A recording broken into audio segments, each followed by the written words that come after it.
You're watching WAFB's streaming newscast, live and local, with Dion Guillory. This is 9 News at 5:30. Hello, friends, and thanks for being here with us at 5:30. I'm Chris Nakamoto in for Dion Guillory. We begin streaming tonight in remembrance of a pioneer in U.S. history. Today is Martin Luther King Jr. Day. For many, it's a day of service in honor of Dr. King, who was assassinated on April 4th, 1968 for his work to end racism and bring equality to all Americans. Priscilla Huff has more on Dr. King's legacy. Nobel Peace Prize winner, civil rights icon, beacon of hope, all phrases used to describe the late Dr. Martin Luther King Jr. Dr. King led America in a fight for equality and justice with a commitment to nonviolence. He fought for voting rights and desegregation. He led mass demonstrations such as the Montgomery bus boycott in 1955. In 1963, roughly 250,000 people marched on Washington and listened to his iconic "I Have a Dream" speech. But it was the 1965 march from Selma to Montgomery that truly grabbed the nation's attention. It was actually a series of marches. The first was stopped with police dogs, fire hoses, and tear gas. Americans watched the televised brutality in horror. When tens of thousands of people marched to Montgomery, Alabama 2 weeks later, Washington was forced to act, and President Lyndon B. Johnson signed the Voting Rights Act in August 1965. Dr. King was assassinated in 1968. Today, his legacy lives on through a national day of service. And back here at home, several events were held throughout the capital city to honor Dr. King. Today, volunteers with the annual MLK Fest, including work of cleaning the streets of Baton Rouge, picking up trash and painting homes, and cleaning up a local rec park. A block party was also held at Park Elementary School. The community was invited to attend and enjoy live entertainment, food, and more. Tonight, sources say the FBI started investigating the ICE agent who shot Renee Good and then reversed course. The Justice Department usually launches probes into the officer's conduct in such shootings. That's to ensure law enforcement did not breach any civil rights. Sources say the FBI opened such a probe into ICE veteran Jonathan Ross, who shot Good. But now the investigation is focused on the conduct of Good and her widow. At least 6 prosecutors at the U.S. Attorney's Office in Minnesota have resigned amid federal pressure on the case. Tonight, new polling shows many Americans do not approve of how ICE is conducting its operation in Minnesota. 61% say ICE is being too tough when stopping and detaining people, and more than half say the Trump administration is not focused on dangerous criminals. Ian Lee is in Minneapolis with the latest on this ongoing story. ICE agents broke down the door to this house and took away a man in St. Paul over the weekend, but his family wrote on GoFundMe he was returned an hour later because he's a U.S. citizen with no criminal record. DHS says it's made more than 3,000 arrests in the Twin Cities since Operation Metro Surge began last month. Justice Department officials are vowing to press charges against a group of protesters who disrupted a church service on Sunday.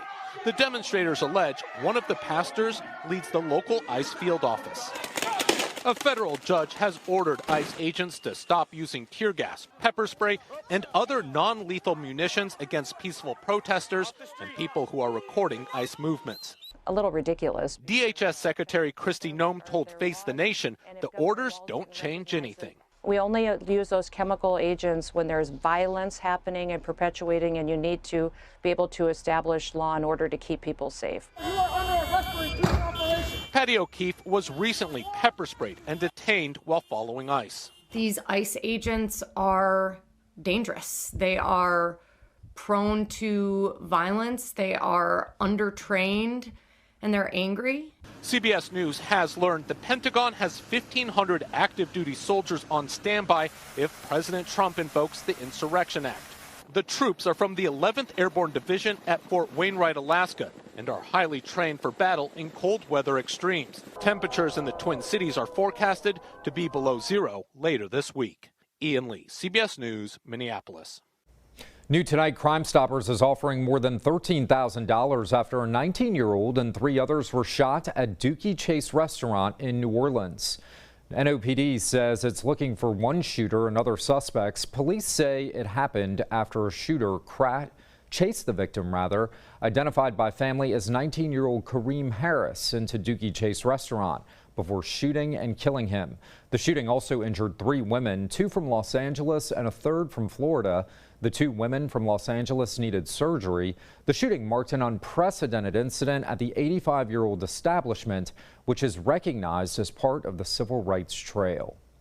The Supreme Court could make it easier to carry a firearm inside a private business. A Hawaii state law creates permission process to bring a gun inside private property. Brendan Cullerton breaks down the case from the Supreme Court. Gun safety groups say Hawaii's law keeps residents safe, but critics say it effectively bars people from carrying a firearm in about 97% of the state. The Supreme Court must decide if the law violates the Second Amendment. I've been litigating Second Amendment cases in Hawaii for about 14 years. Attorney Alan Beck says Hawaii is consistently looking for loopholes around the Second Amendment. In this case, the state says in order to carry a gun into a private business like a coffee shop or grocery store, a firearm owner needs permission ahead of time. These laws, if they were being enforced, they would require that that only the streets and sidewalks are where you can exercise your Second Amendment rights. Fellow Second Amendment attorney Kevin O'Grady says Hawaii made the request process overly difficult. That includes the parking lot, and authority to enter can only be given by certain people. And so basically, you would not have that ability. The Brady Institute contends guns rights advocates are dramatically overstating how difficult it is to ask the property owner for permission. If you come into a grocery store, for example, and you want to bring your gun with you, all you have to do is go to an employee and ask if that's okay. Brady says this is more of a property rights case than a gun case, and property owners have always been able to ban firearms on their land. They argue this law just sets the assumption that the answer is no until permission is granted. It allows owners to make a choice before they are confronted by somebody with a weapon. So it puts the control in the property owner's hands, and there's no reason that that violates the Second Amendment. There are 5 states, including New York, with similar gun laws. Those could all be impacted if Hawaii's law is deemed constitutional. In Washington, I'm Brendan Cullerton. European leaders are slamming President Trump's threat to impose tariffs on NATO allies who oppose his plan for a U.S. takeover of Greenland. Erica Brown has the latest from the White House. The foreign minister of Denmark arrived at NATO headquarters Monday as European leaders weigh a coordinated response to President Trump's latest threat to take control of Greenland. Over the weekend, Trump announced he would impose tariffs of up to 25% on key NATO allies until a deal is reached. European leaders slammed the move. The use of tariffs in this way is completely wrong. President Trump insists his push to acquire Greenland is driven by national security concerns. But in a message sent to Norway's prime minister, the president said in part, quote, "Considering your country decided not to give me the Nobel Peace Prize, I no longer feel an obligation to think purely of peace, but can now think about what is good and proper for the United States of America." Treasury Secretary Scott Bessent downplayed Trump's message. I think it's a complete canard that the president will be doing this because of the Nobel Prize. The president is looking at Greenland as a strategic asset. President Trump is set to travel to Davos, Switzerland this week for the World Economic Forum, where he'll come face to face with leaders from many of the countries facing new tariffs. Former U.S. Ambassador to Denmark Rufus Gifford tells CBS News there is no reason to destabilize the NATO alliance over Greenland. Everything that we need or desire from the Arctic, from Greenland, we could get by working across the table from one of our best allies in the world. New CBS News polling shows 70% of Americans are against the president using federal dollars to buy the territory. 86% would disapprove of using military force to take control of it. Erica Brown, CBS News, the White House. A tragic situation in Spain. At least 39 people are dead, dozens more hurt after a high-speed train derailed. Officials say the train was traveling with 371 people on board when its rear three carriages derailed, crashing into the two front carriages of another high-speed train. That caused both trains to overturn and one of them to plunge down an embankment. At least 9 people were hurt in a pileup involving more than 100 cars and big rigs on a Michigan interstate Monday. It happened just before 10:30 this morning on Interstate 196. This video from a driver who was involved in the pileup shows the aftermath with cars smashed up against semi-trucks. He says there were whiteout conditions from a snowstorm ahead of the crash. The crash closed the interstate in both directions between two exits while authorities worked to clear the interstate. Credit card companies have until tomorrow to comply with President Donald Trump's demand for a 10% cap on interest rates. It's unclear what actions the White House will take if the industry fails to follow through. Researchers say this could save Americans $100 billion a year in interest. We'll follow this and keep you updated on the 9 News app. The Louisiana Department of Revenue will start accepting state income tax returns next week. As always, you can file for free using the website listed on your screen. That's the Louisiana TAP portal, which you can visit at latap.revenue.louisiana.gov. Tax returns will start being accepted next week on January 26th. Some of the medical community are calling new research the best evidence to date that using acetaminophen during pregnancy is not linked to autism. A review of 43 studies published in a Lancet journal finds taking acetaminophen, the active ingredient in the pain reliever Tylenol during pregnancy, does not increase the risk of autism, ADHD, or intellectual disabilities in children. In September, the Trump administration said taking the pain reliever while pregnant might increase autism risk. Pregnant women should know that taking Tylenol during pregnancy is not going to increase the risk of autism in their child. And in fact, an untreated fever during pregnancy has been shown to increase the risk of neurodevelopmental issues. This rigorous review looked at millions of births around the world and included siblings of mothers who took acetaminophen during one pregnancy and not the other. This allowed researchers to factor out the genetics involved in autism and just focus on the risk of using acetaminophen. Research shows old man winter can really take a toll on the body's largest organ, your skin. Dermatologists say we're constantly losing moisture during the winter because our bodies are like humidifiers, releasing that crucial moisture into the air around us, and those long hot showers don't help. Either they may warm you up in the moment, but all that hot water is actually pretty bad for your skin. Doctors say dry skin can actually pose a health hazard. Your skin is actually the barrier of protection to the outside environment, right? So if that gets dry and that gets impaired, you actually are putting yourself at risk for infection, not just the itchy, uncomfortable skin that happens when your skin is dry that can have you lose sleep at night and be uncomfortable, but you can actually get sick and get infections when your skin barrier is broken. Dermatologists say the first step is to pull in moisture with a product containing hyaluronic acid and then seal it with a moisturizer like Aquaphor. During the winter, limit the use of products with glycolic and other acids and retinols. Those ingredients can strip down your skin's barrier even more. When we come back, Sydney Goldberg is standing by with the latest on your chilly winter forecast.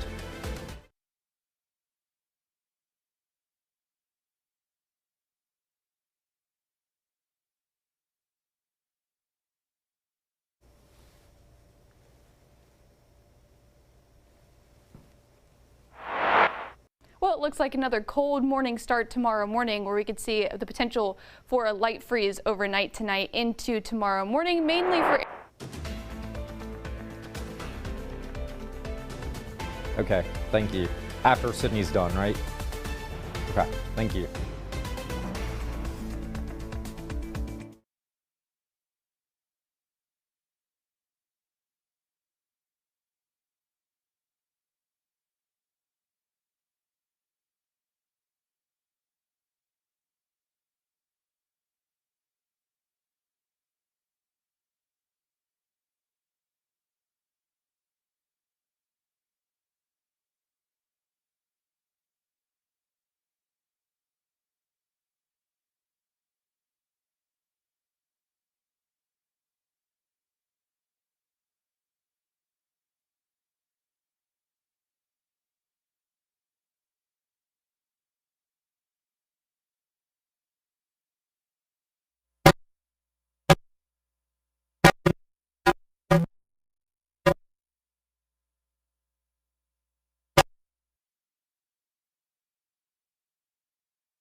All right, next tonight, here, cold and wet weather is headed our way. Meteorologist Sydney Goldberg is here with the forecast. Sydney? Well, it looks like another cold morning start tomorrow morning, where we could see the potential for a light freeze overnight tonight into tomorrow morning, mainly for areas along and north of the interstate corridors. I've got us at 32 degrees, right at freezing for the Baton Rouge metro, but we could see some places reaching the upper 20s, like New Roads, up in southern Mississippi, Macomb, and the typical cool spots like Bogalusa. But we've got a change coming by midweek. It's going to be a bit of a warm up and also good rain chances making a return by Wednesday of this week. Right now I've got rain chances at 60%. So walk you through the timing. It looks like we'll start to see some isolated showers beginning by late morning, then scattered showers into the afternoon on Wednesday. This is paused at 6 p.m. where we could see a few light showers and a few moderate showers with that off and on rain through the late Wednesday and into early Thursday morning is what most of the models are hinting at right now. So good rain chances really in the evening and overnight Wednesday carrying into Thursday. But look at the warm up by Thursday into the upper 60s as well as into Friday. Then by Saturday, we're watching for moisture sticking around. It does look like we'll get another round of some colder air moving in by the weekend. So we'll have to watch for the winter storm potential mainly into the south. So as we continue to monitor that, we'll watch for trends. But right now we're dealing with a warm up midweek and then rain chances later into the week and into the weekend. All right, that roller coaster weather continues. Thank you, Sydney. When we come back, a 103-year-old man is still up and moving around. You'll hear from him and how he stays young.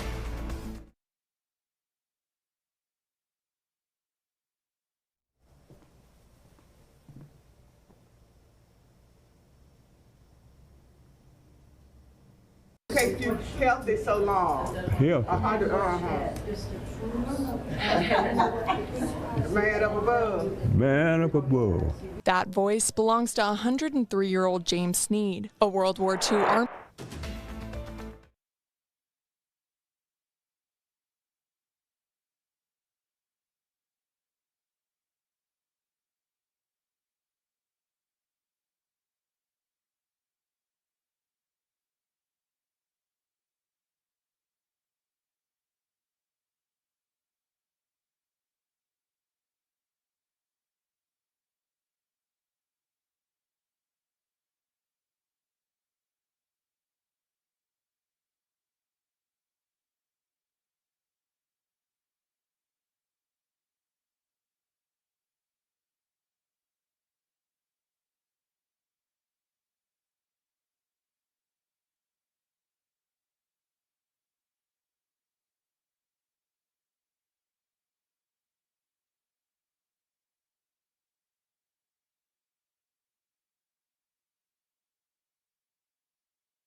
Iconic fashion designer Valentino Garavani has died. He was known in the world of high fashion by just his first name.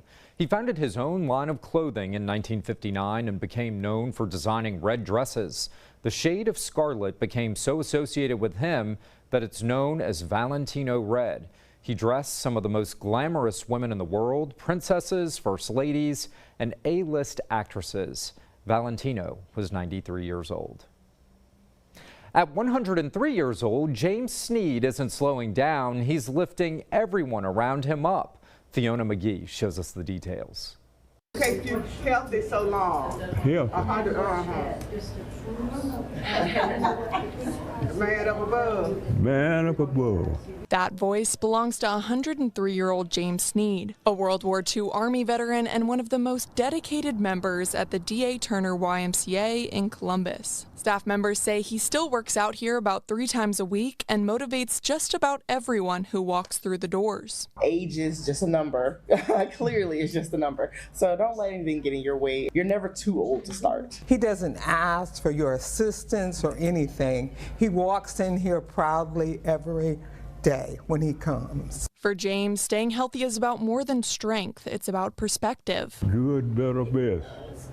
Never let it rest till the good become better and the better become best. His daughter, Dr. Janet Sneed, says that mindset is something he's carried through every stage of life. He has always made sure that his family, not only his family, but his whole community was taken care of. When I don't want to get up in the morning, I hear him calling me, so I have to. He's my motivation.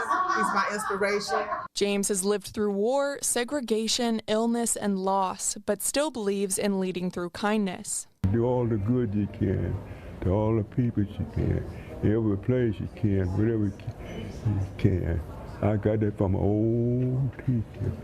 And the people who work out beside him feel it too. He sort of gave me a little bit of added inspiration to keep doing what I'm doing. Never quit, never give up. Never give up. Reporting from Columbus, Fiona McGee, WRBL News 3.